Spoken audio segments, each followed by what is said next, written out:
Hola a todos, buenos días, buenas tardes, buenas noches.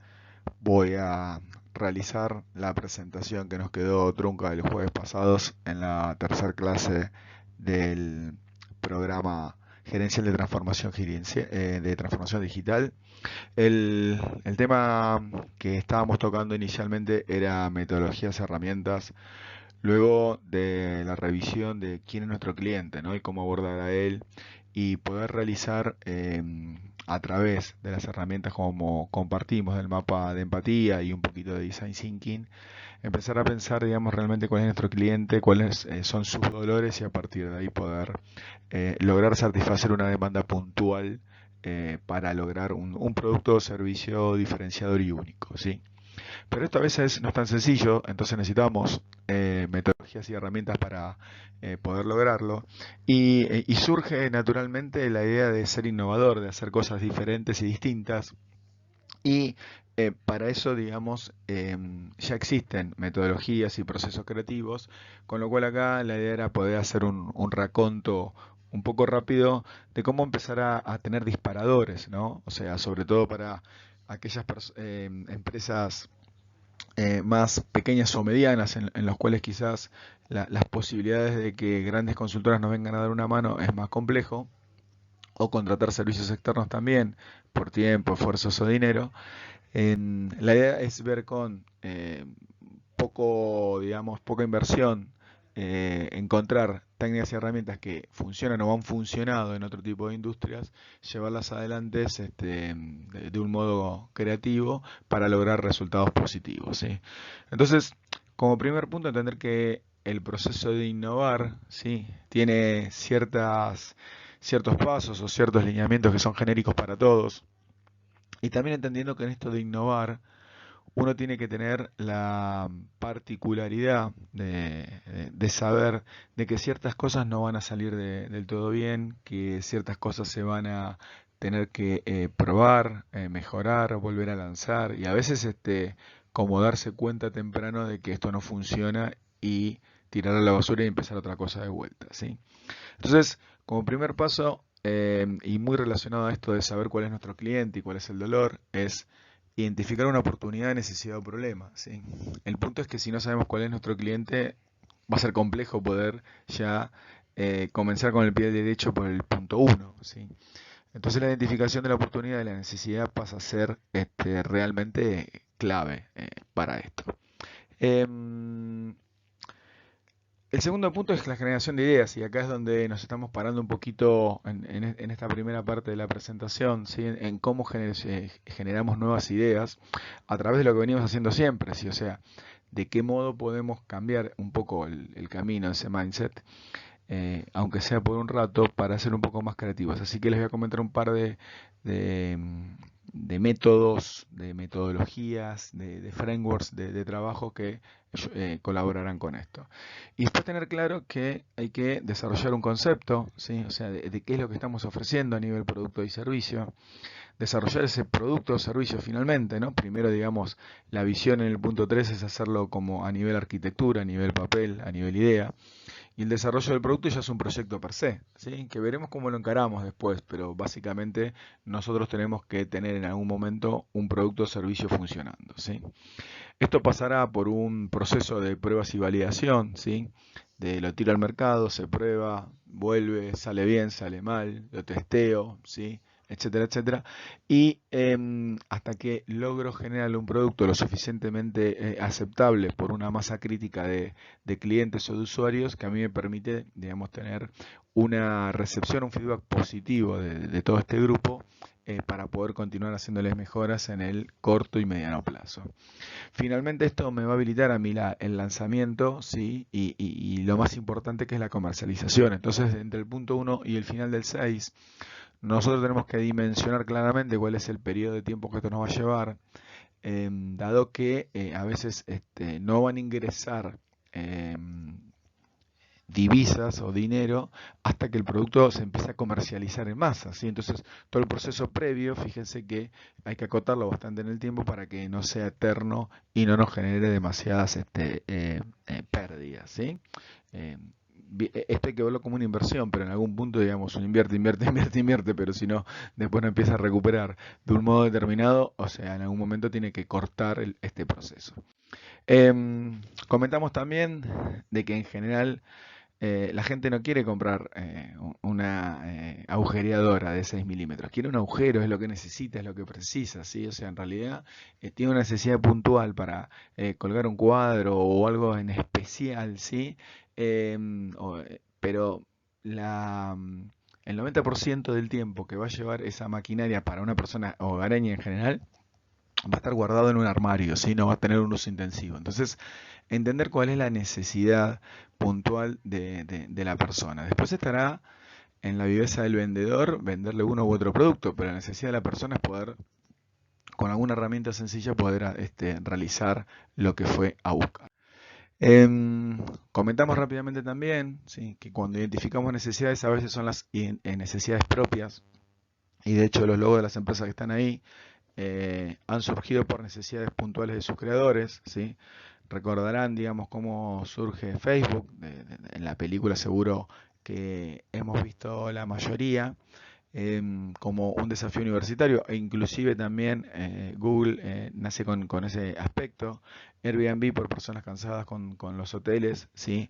eBay por una cuestión de comercializar cosas que yo tengo guardadas, y la verdad que existe, digamos, en Estados Unidos esto de la venta de garage, ¿no? En algún punto es como digitalizar esa idea de negocio, y bueno, se extrapoló hasta las situaciones que hoy conocemos, ¿sí? Con lo cual, digamos, es una propuesta de valor que se masificó, es una propuesta de valor que en principio buscó una solución personal, pero alguien después dijo, che, esto si no lo hacemos para todo el mundo, ¿qué sucedería, no? Bueno, y hoy tenemos estos logos que tenemos acá dando vueltas como empresas multimillonarias actualmente. Por otro lado, también dentro de esto hay otras formas de caso de éxitos que se basan un poco en la investigación y en la escucha al cliente, ¿sí? Nike es una empresa que en general, digamos, tiene mucha empatía, digamos, con lo que es el cliente en muchas situaciones, ¿sí? De hecho, uno de sus CEOs decía de que bien, básicamente si uno tenía un cuerpo humano era un atleta, y a partir de ahí, digamos, los productos que empezó a generar para el cuidado del cuerpo, para entender que cada uno entendiese las necesidades de su organismo y de su cuerpo, estaban un poco relacionados al tema físico y deportivo, ¿sí? Entonces, con esa tendencia cool hunting, que ahora se les voy a comentar, lo que buscaron es entender, digamos, una persona que quería hacer deporte, digamos, qué era lo que necesitaba, y este Nike Plus, que fue el primer dispositivo que andaba en una extensión del iPod en ese momento, ¿sí?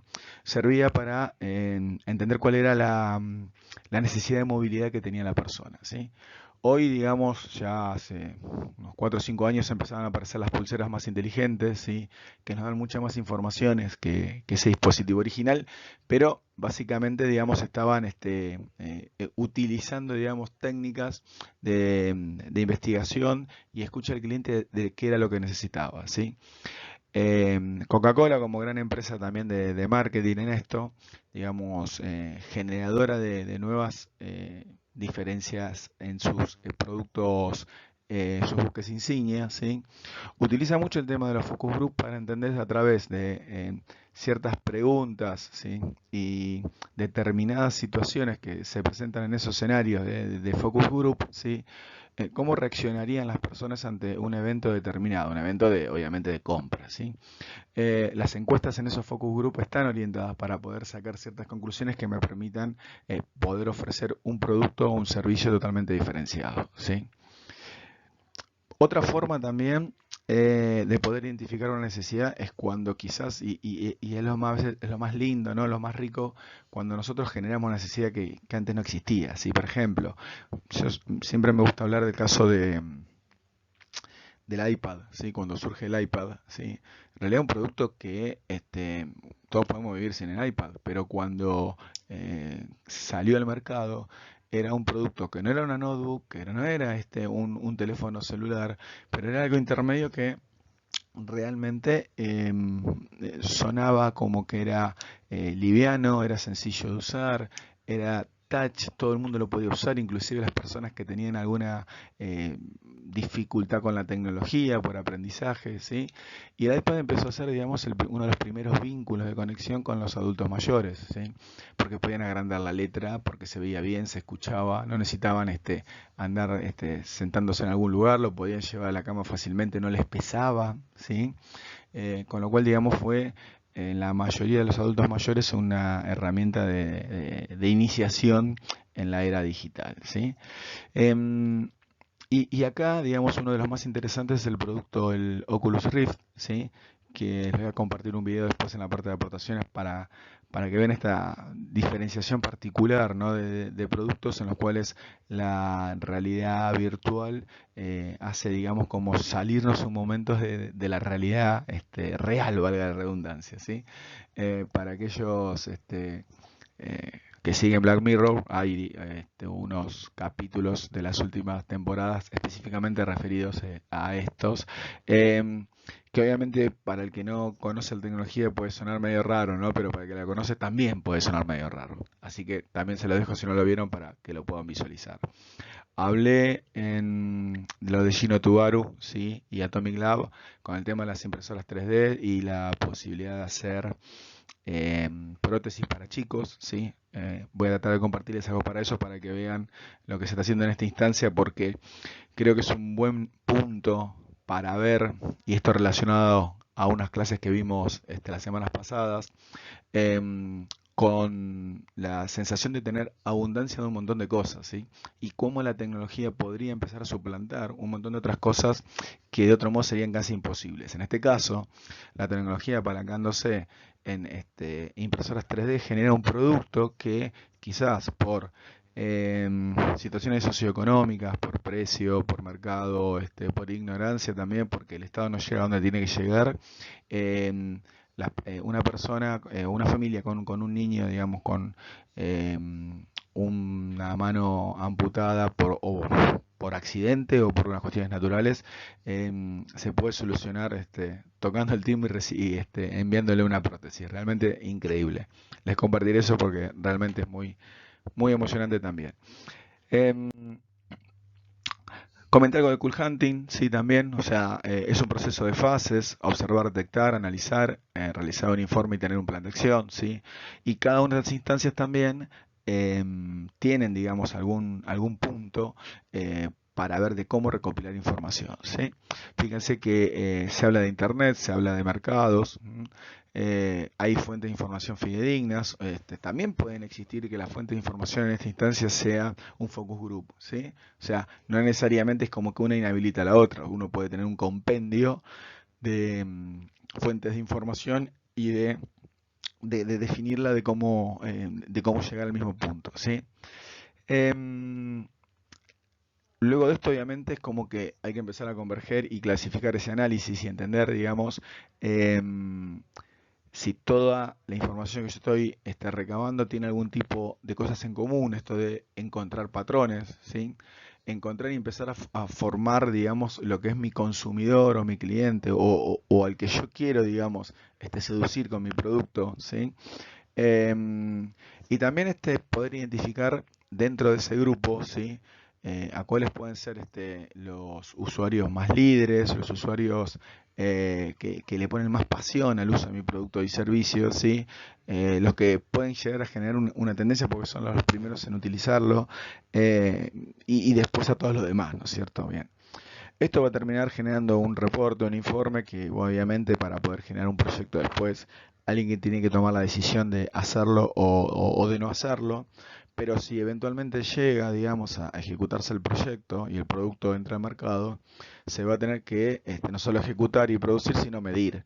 Porque obviamente ahí con la medición vamos a tomar un poco de sentido y validez de toda la información que recopilamos y esa clasificación puntual y ese análisis que hicimos al definir patrones, ¿sí? Para ver si eso estaba bien, si no estaba tan bien y necesitaba algún tipo de ajuste, ¿sí? Creo que el tema de conocer un poco el océano azul, la persona que vimos en el video es una de las creadoras del libro.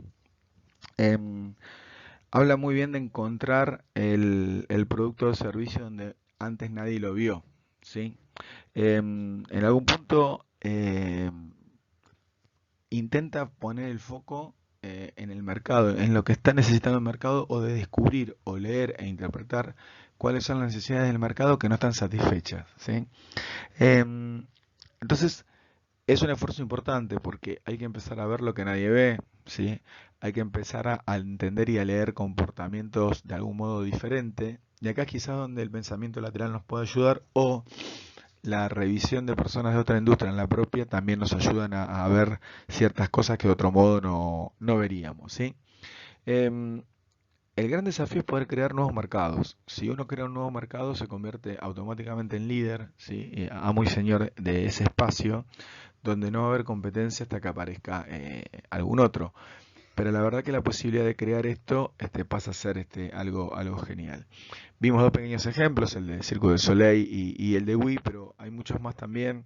Es un punto interesante que obviamente es una más estrategia de negocios o innovación, pero que para aquellas personas que quieran profundizar o entender un poco más a nivel global, inclusive personal, la posibilidad de innovación o de encontrar, de hacer cosas nuevas e importantes, me parece un libro ideal para poder leerlo, ¿sí? Como dijo Geno también, ya hay una actualización reciente de esta obra, pero es un tema muy interesante para ver las cosas, quizás las mismas cosas con otros lentes, y encontrar ahí los espacios de innovación y de crecimiento, ¿sí? Hay otras metodologías para generar ideas, ¿sí? Que también pasan a ser muy interesantes en este punto. Esta que algunas tienen un nombre medio raro, ¿no? Pero la verdad que sí. Ahora cuando se las comentaré verán que la mayoría son conocidas por todos, ¿sí? Si bien todos conocemos el brainstorming como la madre o el padre de toda la generación de ideas, ¿sí? Hay una que es como la prima hermana, que es la brainwriting, ¿sí? Que en algún punto viene a cubrir las debilidades o a suplir las debilidades que tiene el brainstorming, porque vieron que siempre el brainstorming hay alguien que habla más, alguien que es más locuaz, que es más gracioso, sí, que acapara un poco más la atención. En cambio acá en el brainwriting es como que tenemos un poco más de tiempo para bajar la idea a papel, ¿sí? Y a partir de ahí es anónima. Entonces, de ese punto de vista también se desata, ¿sí? La idea de la persona, porque a veces si la idea es acaparada por tu jefe o algo, eso puede implicar de que tenga más peso que la diga cualquier otra persona. Entonces, desde ese punto de vista, es interesante esta alternativa. La primera, o sea, es algo quizás una visión un poco más democrática de pensar o de generar las ideas eh, que el brainstorming, ¿sí?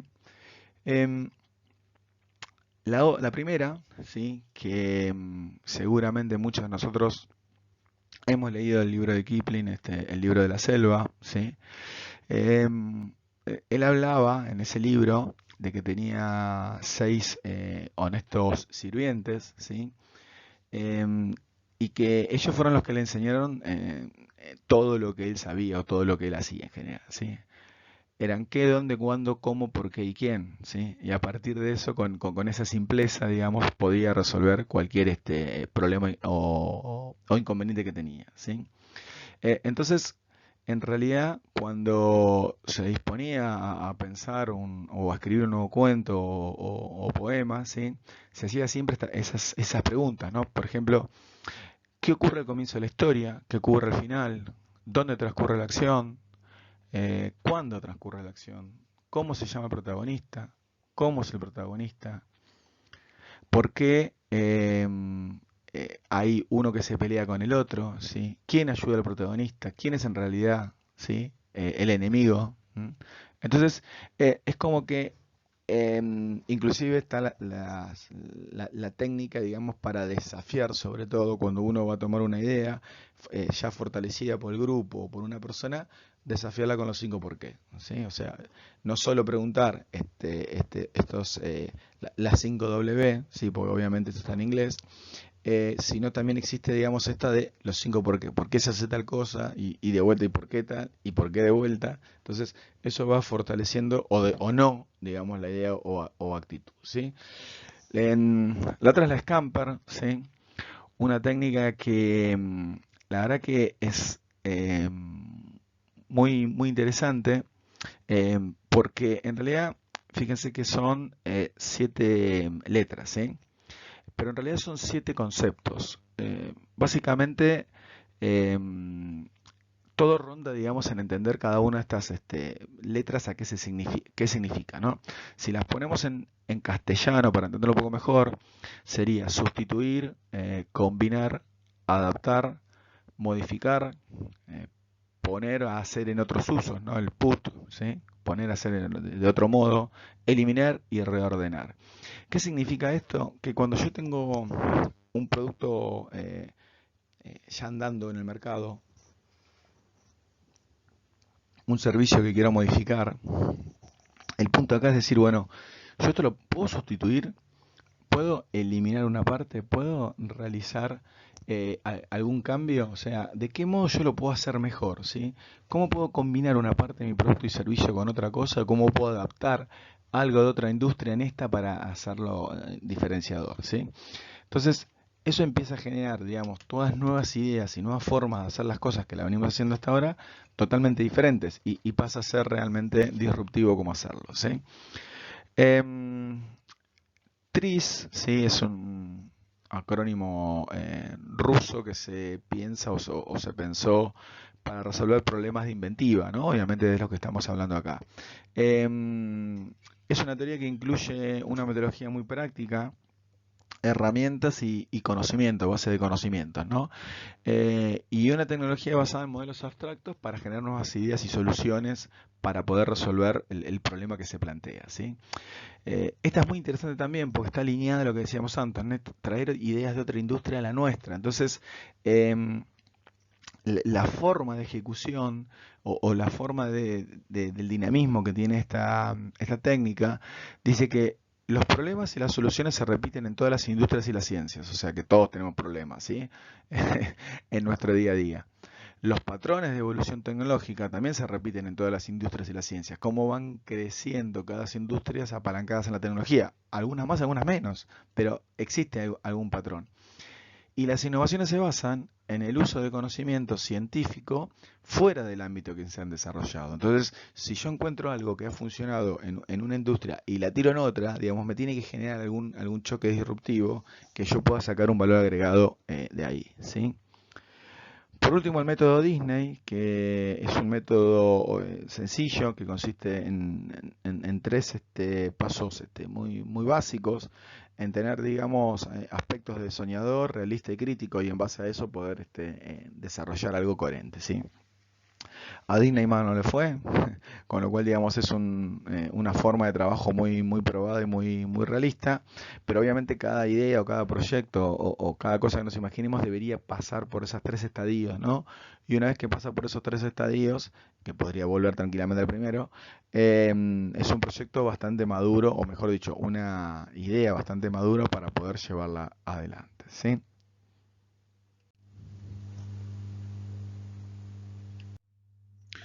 El otro gran método, digamos, para generar nuevas ideas o también ser innovador son los 6 sombreros para pensar de Edward de Bono, ¿sí? Em, este método, que yo creo que lo hemos visto todos en la facultad, no voy a andar mucho en tema de esto, ¿sí? Es que a veces sí necesitas 6 personas para hacerlo, pero a veces tranquilamente pueden ser menos, ¿sí? Pueden ser 3.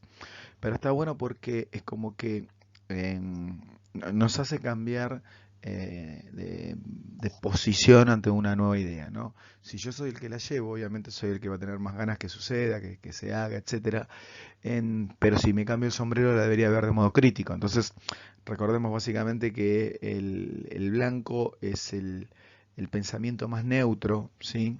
Y objetivo, que se basa solo en hechos que han acontecido y el más numérico, el que respeta más las estadísticas o ve las cosas más empujando el lápiz con los números, ¿sí? El rojo es la visión más emocional, ¿sí? O sea, es como que va un poco más por los sentimientos y la parte impulsiva, ¿sí? El negro, ¿sí? Es el que me está diciendo a mí siempre que tenga cuidado y precaución, ¿sí?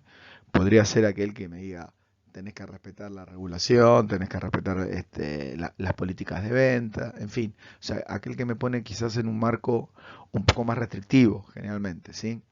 El amarillo es el que tiene el pensamiento más positivo, es el optimista por default, el que dice que siempre las cosas van a salir bien o que se va a vender más de lo que los números nos dicen, ¿sí? La verdad que es el que, en conjunción con el rojo, podría buscarlo siempre la visión positiva de las cosas, ¿no? Inclusive también con el verde, o sea, hay que ver esto como cuando se combinan, digamos, qué situaciones están, pero digamos, si no son seis y hay que cambiar sombreros, también es un juego que sirve de mucho, ¿sí? Lo hemos usado bastante esta forma de pensar, quizás no es tan restrictiva así con colores, pero digamos con menos roles y a veces cuando somos menos gentes, forzarnos a cambiar, ¿no? Bueno, ahora vos sos el emocional y vos sos el negativo y a partir de ahí empezar a cambiar, digamos, la visión de las cosas, ¿no?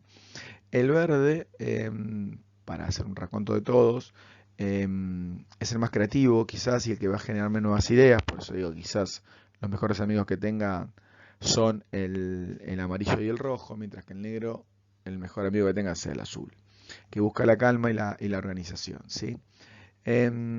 De ese punto de vista, digamos, es un método interesante, ¿sí? Es un método que ya tiene muchos años, pero no por eso no deja de ser eficiente, ¿sí?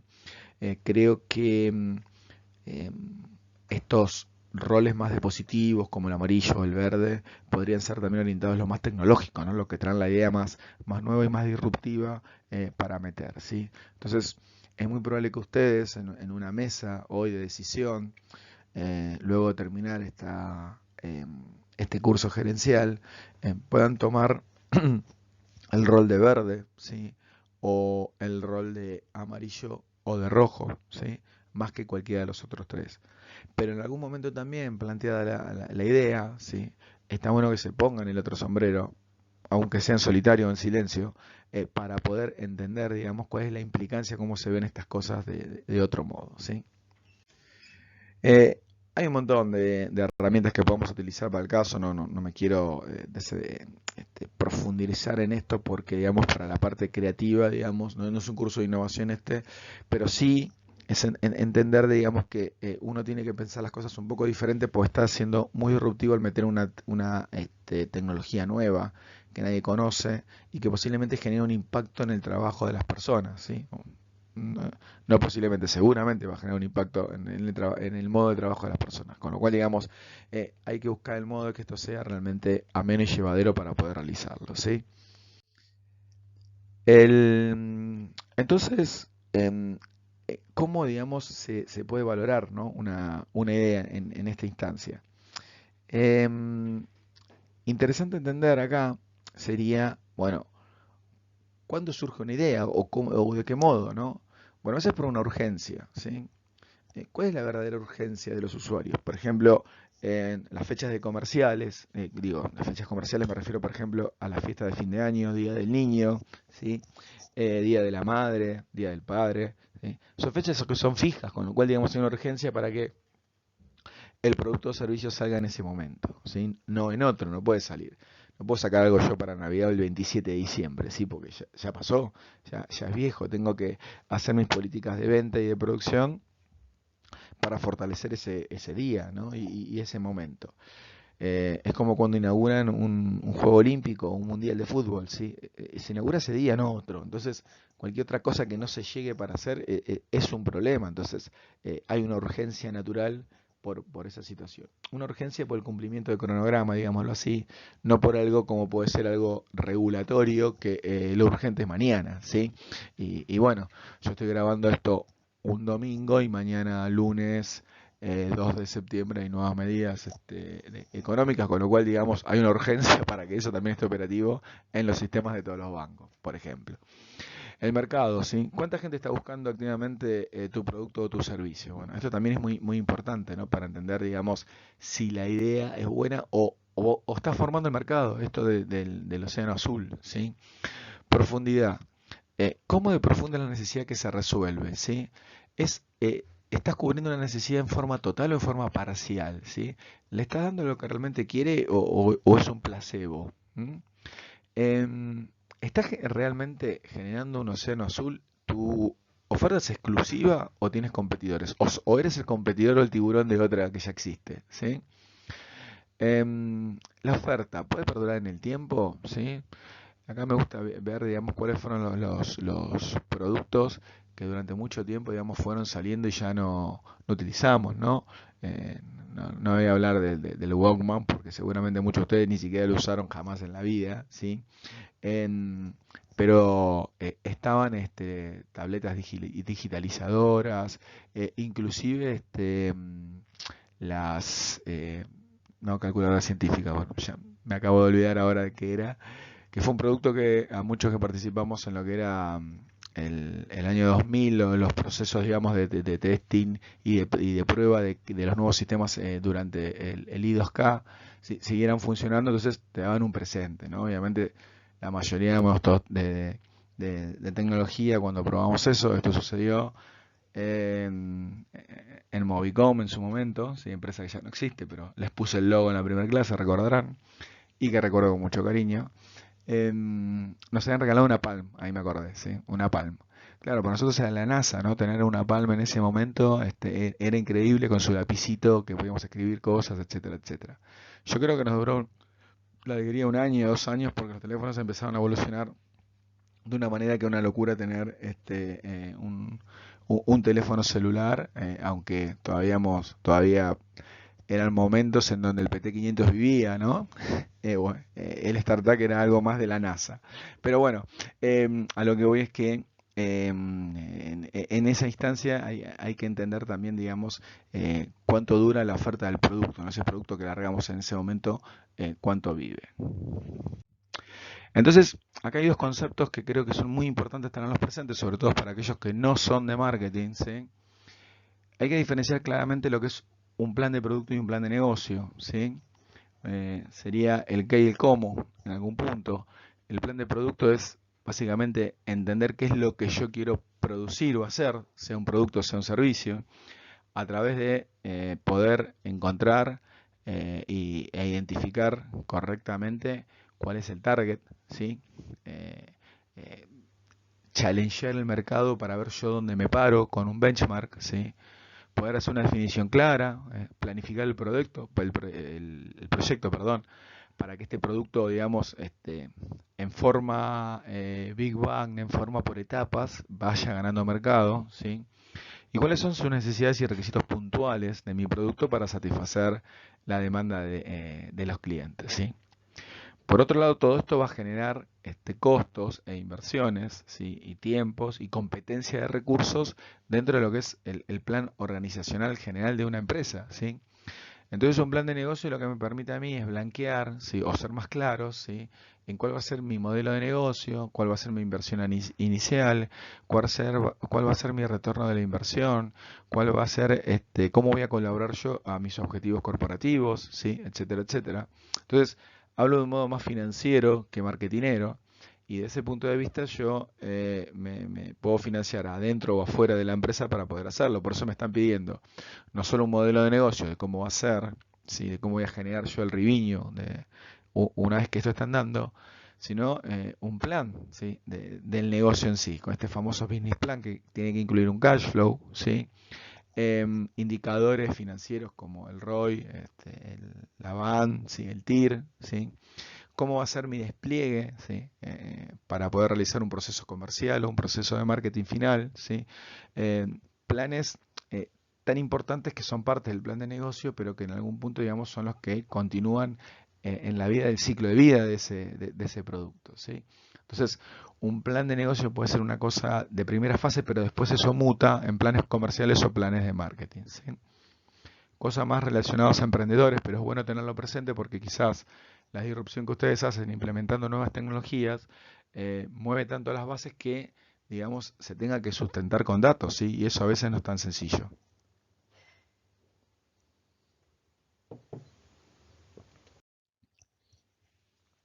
Para desarrollar un producto, digamos, hay muchas técnicas, ¿sí? Voy a comentar brevemente los que son las más comunes. Y el hecho de poder pensar, digamos, que uno puede hacer un producto, ¿sí? O un servicio en un modo de prototipo en el cual si no sirve lo tiro y gasté nada, centavos, ¿sí? Sea un producto tecnológico o no, ¿sí? O una maqueta, eso me facilita a mí poder tener muchas ideas más creativas e inclusive hacer más de un prototipo, ¿sí? Tener, digamos, en la góndola un montón de prototipos para ir probándolos e inclusive sacar y empezar a hacer más de un producto, ¿sí? Y esto está bueno también para veces para modelarlo, porque a veces yo no puedo hacer mi plan de negocio en sí si mi producto no está claro. Entonces a veces se destina una cantidad de dinero determinado para la prototipación de N cantidad de posibles productos o servicios que yo los voy a ir evolucionando, acelerando hasta el momento determinado para poder tomar la elección de hacer uno particular y sobre ese construir mi plan de negocio, mi plan de comercial y mi plan de marketing, ¿sí? Entonces, podemos decir que el prototipado, ¿sí? em, busca, digamos, emular lo que tenemos, ¿sí? Hoy, pero de un modo más sencillo de llevarlo adelante, ¿sí? Más fácil y más coherente. Pero, ¿a qué me refiero con esto, no? Que poder hacer un prototipo en papel, un dibujo, ¿sí? Debería ser lo suficientemente entendible para todos para ver cómo eso puede crecer luego y ser realmente un producto y un negocio. Luego de ese prototipo viene el diseño, ¿sí? Acá ya, digamos, vamos un poco más porque ya empiezan las interfaces humanas, las interfaces con otros productos y servicios, ¿sí? El diseño empieza a hablar de lo que es el Customer Experience, ¿sí? El User Experience, si yo es un producto que estoy tocando, ¿sí? Entonces, esto de entender, digamos, cuando yo entro a por ejemplo, a un negocio, ¿sí? Cuáles son las zonas o el mapa de calor, dónde estoy más tiempo, dónde me quedo, dónde visualizo, etcétera, etcétera, hacen de que se diseñe la experiencia de ese cliente de un modo particular, ¿sí? Esto se puede hacer desde el prototipo y diseño van bastante de la mano. El prototipo es una forma mucho más barata de diseñar, ¿m? Y también muy previa en el tiempo. Inclusive el prototipo a mí me permite diverger en un montón de opciones y después ya con el diseño tengo que converger en algunas menos, ¿sí? Luego está el desarrollo en sí, que básicamente acá se implementa tecnológicamente el diseño, es decir, empiezo a construir mi producto y una fase tremendamente importante que es el testing, de que todo lo que yo prototipé, pensé, diseñé, empecé a hacer, etcétera, etcétera, cumple los objetivos y los requerimientos y cubre las necesidades por las que fue creado y lo puedo probar inclusive en el mercado, ¿sí? Primero, digamos, con un grupo selecto, lo puedo inclusive tirar para todo el mundo, buscar información ahí, lo puedo sacar con otra marca para que no piensen que es la que yo estoy construyendo idealmente como final y para finalmente obtener esa información muy rica de cómo van funcionando las cosas y poder mejorarla y sacar una nueva versión después, ¿sí? Em, y en esta instancia voy a ser muy breve en esta parte, porque digamos, vamos a hablar específicamente de metodologías ágiles, de Scrum y de Lean, en una clase especial para esto. Pero sí decir que en esta posibilidad de generar, digamos, un producto mínimo e ir escalando e iterando en nuevas funcionalidades que vayan generando valor de negocio y que el cliente me vaya dando su feedback en forma constante, ¿sí? Hacen de que yo pueda ir enfocando mis esfuerzos, que obviamente son siempre restringidos, ¿sí? En tanto sea, digamos, personas o tecnología, y no son ilimitados en cuanto a disponibilidad en el tiempo, puede ir generando en pequeños periodos de tiempo, ¿sí? Un incremento de valor aceptable no solo por mi cliente final, sino también por el usuario final, quien lo usa, ¿sí? Entonces, en esta instancia, el desarrollo ágil, ¿sí? Específicamente de software, y lo podríamos especificar haciendo ahí un doble clic de productos digitales, para ser más claros, ¿sí? Donde yo pueda emplear las tecnologías que estamos conversando, ¿sí? Me permite esta funcionalidad clásica, ¿sí? La verdad que no siempre los proyectos se han hecho así, ¿sí? Eso es una realidad. Si uno piensa cómo hacer una casa, ¿sí? La puede pensar inclusive de un modo netamente secuencial. Por eso hablamos de que existen, digamos, diferentes formas de abordar proyectos, ¿sí? Los más tradicionales, aquellos que han sido o son project manager, que se han apalancado en metodologías más predictivas, en formas de trabajo más orientadas a framework avalados por consorcios internacionales como puede ser el Project Management Institute, que tiene un libro que es de mejores prácticas, que es el PMBOK, Project Management Body of Knowledge, que es del año 1996, es una norma ANSI y que se ha promulgado en todo el mundo, generando, digamos, una forma de realizar proyectos orientados generalmente a proyectos en fase, ¿sí? Y estos proyectos en fases hacen de que cada fase tenga, digamos, un valor importante, que cuando termina esa fase es el input de la siguiente. Y así por eso se lo denomina en cascada, porque yo voy haciendo primero una investigación de requerimientos, que sería la R, un diseño y después un cumplimiento en cuanto a lo que es el desarrollo en sí, una construcción, ¿sí? Sería requisitos, sería diseño, sería construcción y la TD testing para probarlo. Entonces, cada fin de estas etapas, ¿sí? A mí me generan, digamos, un output que es el input de la siguiente. El, la verdad que estos proyectos, ¿sí? En el tiempo, yo acá hice una línea de tiempo muy burda, por llamarlo de alguna manera, ¿sí? Si la pensamos, imaginémoslo, ¿no? Para poder comparar, pensamos que mi producto final va a estar entregado en esta línea de tiempo, que es un año, en un proceso iterativo, ¿sí? Yo voy estresando un poco esto y lo que voy haciendo es entregando partes de cada uno de ese producto final en diferentes etapas. Entonces, en vez de entregar una sola cosa grande a fin de año, voy a entregar tres, pero divididos por cuatrimestres. Entonces, este proceso lo voy a estresar un poquito más, ¿sí? Pero obviamente el alcance de lo que yo voy a entregar finalmente es menor.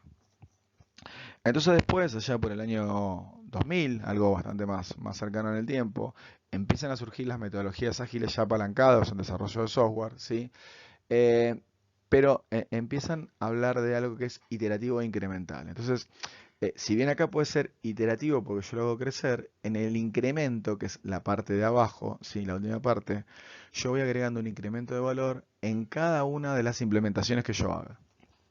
Entonces, si bien acá, para los que son más ágiles, ponen así, bueno, Marcelo, en un año puedes meter más sprint, sí, pero solo gráficamente para mostrarlo de que yo puedo, de vuelta, estresar un poco más, pero ahora con otra visión. Hay un concepto que empieza a surgir acá, que quizás en las otras, tanto en cascada como en iterativo puro, no se veía, que es el concepto del MVP, ¿sí? Del Minimum Viable Product. ¿Esto qué me implicaría a mí? Me implicaría, digamos, poder definir con qué es lo mínimo que yo quiero salir del mercado, con qué producto, con características funcionales, técnicas, de servicio, etcétera, etcétera. Mínimas, yo salga al mercado, ¿sí? Y me sienta confortable, a sabiendas de que las otras características priorizadas o prioritarias, yo las voy a ir agregando en el tiempo, ¿sí? Entonces, acá es donde se puede visualizar mejor que las metodologías ágiles, al llevarse lo mejor de lo iterativo, de ir comiéndose ese elefante en cachos, ¿sí? También va agregando este valor en forma repetitiva. Entonces, en un proceso, digamos, que yo pueda repetir mensualmente o quizás cada 2 o 3 semanas, que pueda, digamos, cumplir los requerimientos priorizados, ¿sí? Que en Ágil se llama historias de usuario, no requerimientos CAS, para hacer una comparación, priorizadas por ese producto owner, por ese dueño del producto o del servicio, ¿sí? Y que yo cada 2, 3 o 4 semanas pueda poner esas historias priorizadas, ¿sí? Como un agregado de valor en producción, hace que el crecimiento incremental, ¿sí? Esos incrementos de valor, ¿sí? Le vayan mejorando ese producto y servicio constantemente. Entonces, se empieza a perder un poco la noción de lo que es proyecto para pasar a ser producto, que es una de las cosas más importantes a mentalizarse cuando ustedes empiezan a pensar en metodologías ágiles, ¿sí? Porque conceptualmente un proyecto tiene un inicio y un fin, mientras que un producto tiene un ciclo de vida que es agregarle funcionalidades o sacarle a medida que el mercado me lo va indicando. Entonces, eso pasa a ser fundamental también, ¿no? De cambiar la visión de gestión de proyectos a gestión de productos, ¿sí? Y cambia la visión de Project Manager a la de Product Owner. Si yo soy el dueño del producto y tengo un grupo de trabajo relacionado.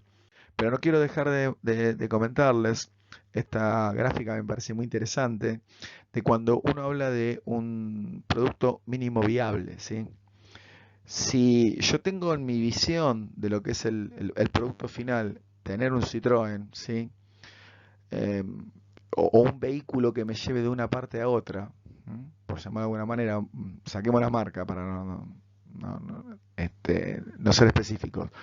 Voy a ser más específico. Yo quiero que mi mínimo producto viable sea un vehículo de 4 ruedas que me lleve de un lado para otro y sin mojarme, ¿sí? O sea que me permita ir eh, eh, seco de un lado a otro, ¿sí? O sea, con techo. Claramente la primera, ¿sí? No es un mínimo producto viable constantemente, ¿sí? En toda la fase, porque si yo construyo una rueda que es una parte, podría ser la fase uno de mi proyecto, ¿sí? Pero de ninguna manera esto, ¿sí? Cubre mi visión o necesidad original, ¿sí? Tampoco si me dan un monopatín, una bicicleta, una moto y finalmente esto, ¿sí? Puedo decir que yo le estoy agregando incrementos, ¿sí? ¿Por qué?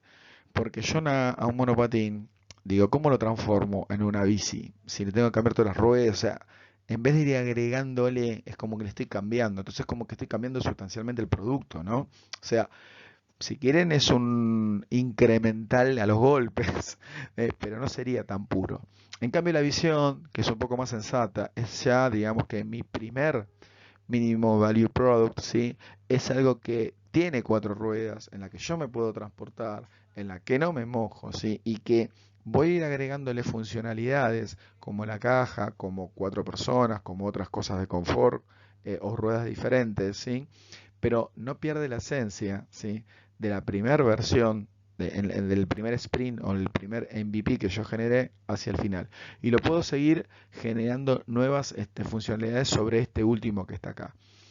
¿Puede terminar el producto? Sí, puede terminar el producto en algún momento. Puede terminar que yo me dé cuenta de que las necesidades están cumplidas, mi mercado ya va entrando en un periodo de vejez que no me compra como antes, que mi producto perdió vigencia, etcétera, etcétera, que yo no lo puedo customizar tanto como antes y tenga que dar un paso al costado y crear otro nuevo, pero eso puede llegar a suceder, ¿sí?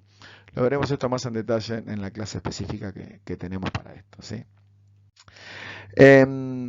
Y el último punto, digamos que creo que es fundamental de todo esto, es que sin una metodología de pruebas y validación de lo que nosotros estamos haciendo, ¿sí? Podemos hacer lo que para nosotros es lo mejor del mundo mundial, pero la verdad que a nadie le gusta, a nadie les interesa, ¿sí? Entonces, hay que pensar siempre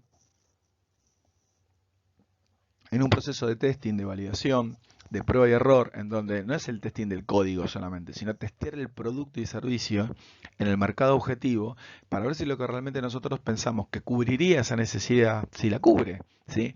Porque puede salir otra cosa. Yo hoy puedo pivotar algo muy de Lean, que también veremos, que decir, bueno, yo me imaginé que el mercado esta funcionalidad le iba a encantar y le está gustando otra. Entonces, tengo que mover mi producto para poner el foco en esta funcionalidad y no en la que yo creí que iba a ser la más disruptiva, más innovadora y que iba a enamorar más gente, ¿no?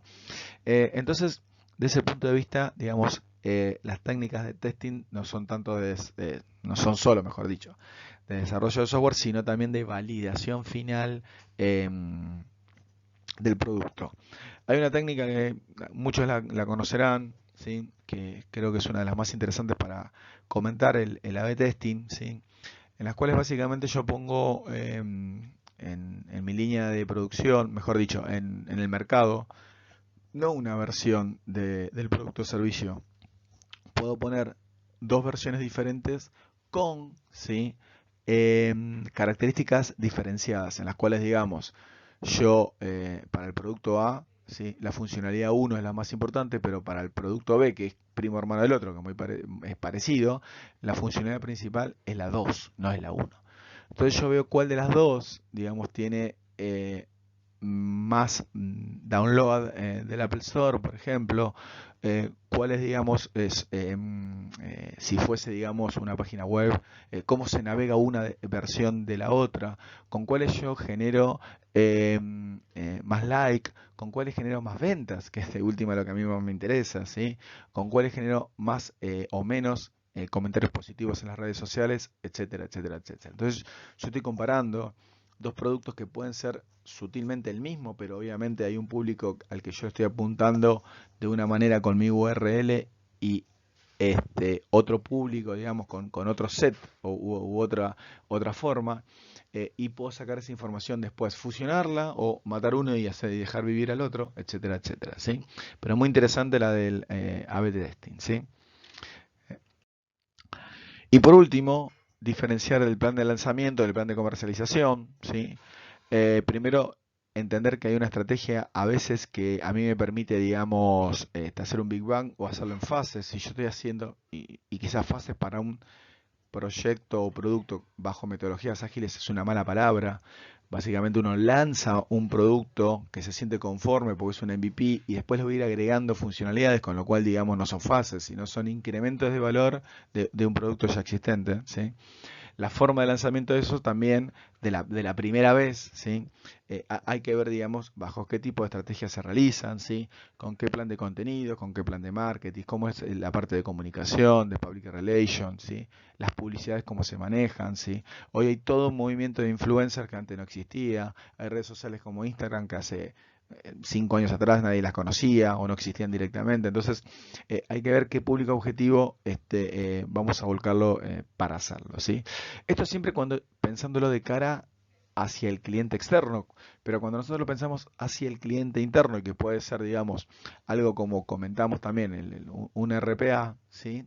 Ver de qué modo eso nosotros también lo comunicamos, porque creo que uno de los grandes problemas que a veces tenemos en todo esto es que somos Messi, pero nadie lo sabe. Entonces, ver de qué modo comunicarlo mejor, generar equipo, que era otra de las cosas muy importantes para que la gente se ponga la camiseta en el cambio y vea también que se beneficia con esta situación. Y por último, el plan de comercialización, que es bueno, obviamente todo muy lindo, sí, la verdad que me encantó el proceso de innovación, me encantó hacerlo ágil, etcétera, etcétera, pero yo tengo que a fin de mes cobrar, entonces tengo que ver cómo generar ganancias y riviño de todo esto y tengo que empezar a hacer crecer también ese motor de compra-venta, ¿sí? Ese marketplace final en el cual hay alguien que hace clic, pone su número de tarjeta de crédito o su billetera virtual o su cuenta asociada de PayPal y puede pagar finalmente mi producto o servicio, ¿sí? Bien, con lo cual un poco la idea era, ven que estamos casi en una hora y algunas no las he comentado porque las vimos en los minutos que tuvimos al final de la clase pasada, era poder andar un poquito más en el proceso de innovar y en esto de tener metodologías y herramientas para poder pensar cómo ustedes van a poder hacer este proceso disruptor o ser los disruptores en sus empresas, en sus compañías y ser, digamos, como me gusta mucho decir también los intraemprendedores, ¿no? Esto de ser, digamos, los que rompan un poco los hilos en las empresas grandes y en las empresas pequeñas, digamos, ser los pioneros para poder lograr el cambio tan anhelado y tan necesario. Bien, con esto terminamos. Les agradezco mucho. Nos vemos la próxima clase. Gracias.